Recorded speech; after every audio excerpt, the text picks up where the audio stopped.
Assalamu alaikum wa rahmatullahi wa barakatuh. Welcome to Somaliland National Television English News Program.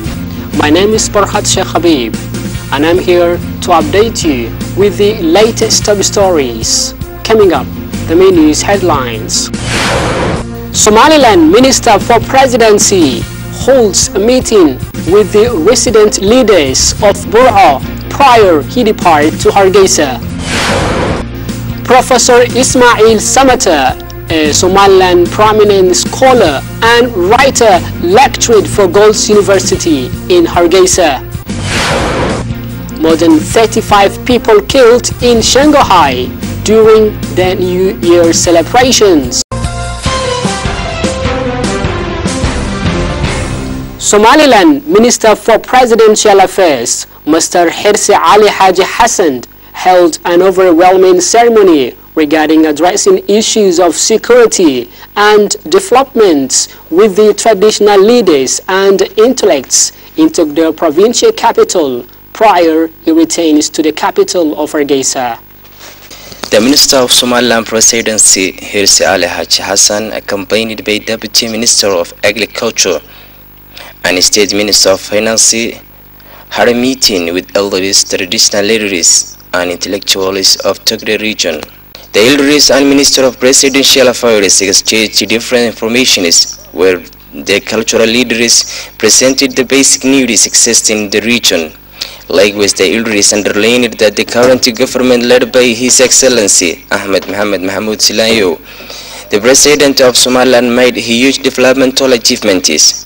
The government of Togre region, Mohamed Diriye Mose, and the Deputy Mayor, Mohamed Hassan Hodei, collectively informed about the security situations and developmental efforts established by the Togre region administration and Somaliland government in Togre region.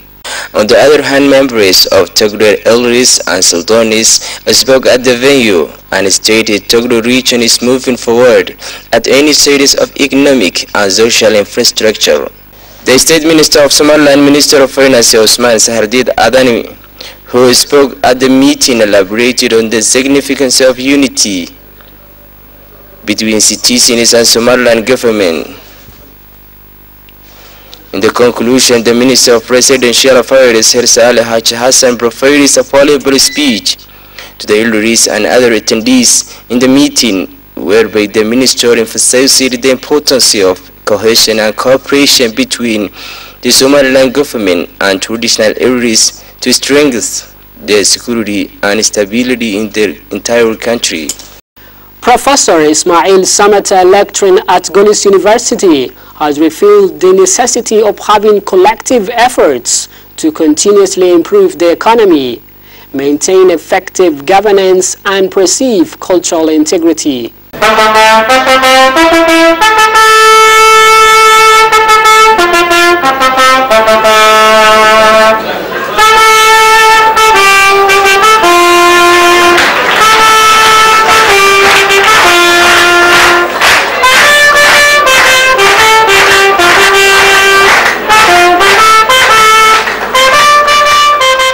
The professor, speaking on the developments attained by the nation, has underlined that there has been many successful achievements made in the country and yet many other uncountable necessary measures needed to be addressed.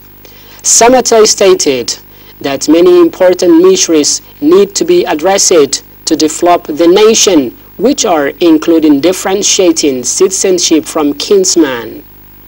The professor stressed on the development of economy is based on job creation, democracy, constitutionally guaranteed rights, and civic guidelines to which all citizens are subject. This type of development is sustainable, which will benefit every generation, whereby he also discussed about the importance of keeping peace and security in the upcoming elections slated for the mid of 2015.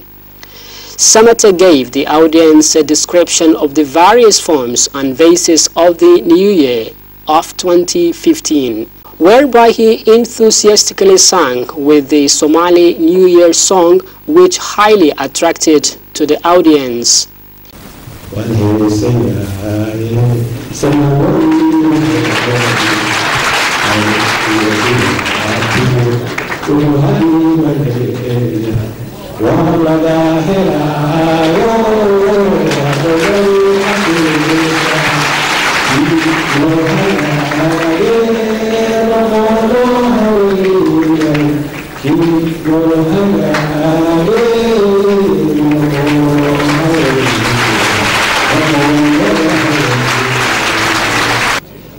He finally urged the public to choose citizenship rather than tribal interest, and much efforts needed to be addressed to finalize the goal of the nation. You are still watching English news program on Somaliland National Television, the first Somali-speaking channel with an English news program. And now for our international headlines in detail.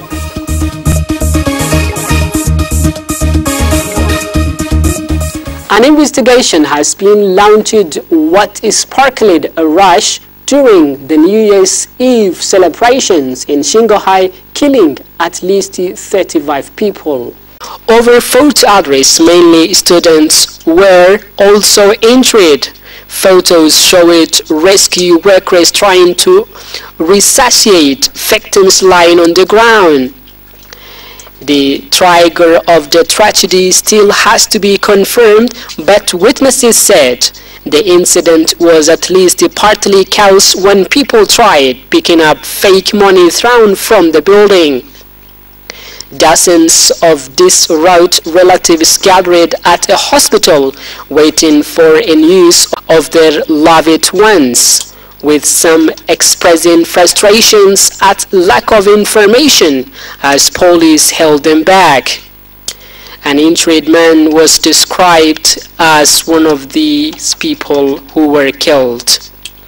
People standing above us pushed us down. We couldn't get up.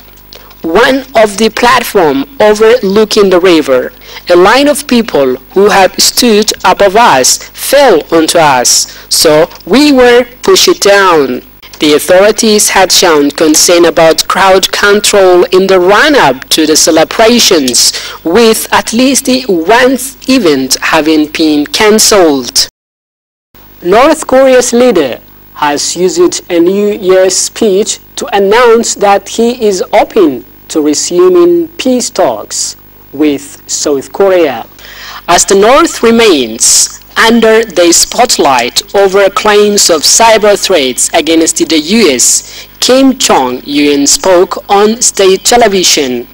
We can resume the high-level talks that have been suspended and hold partial talks if the South Korean government has a sincere will to talk to improve the relationship between North and South, he said.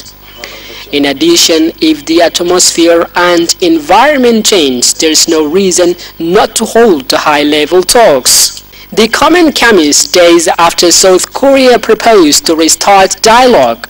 Victories of North Korea's New Year's Eve celebrations have been released by the country's state news agency, as well as fireworks in Main Square in Pyongyang. Senior officials watched performances in what's known as the Central Youth Hall. That brings us to the end of our English news program on Somaliland National Television. From me and the rest of the team are leaving you until we meet for the next time.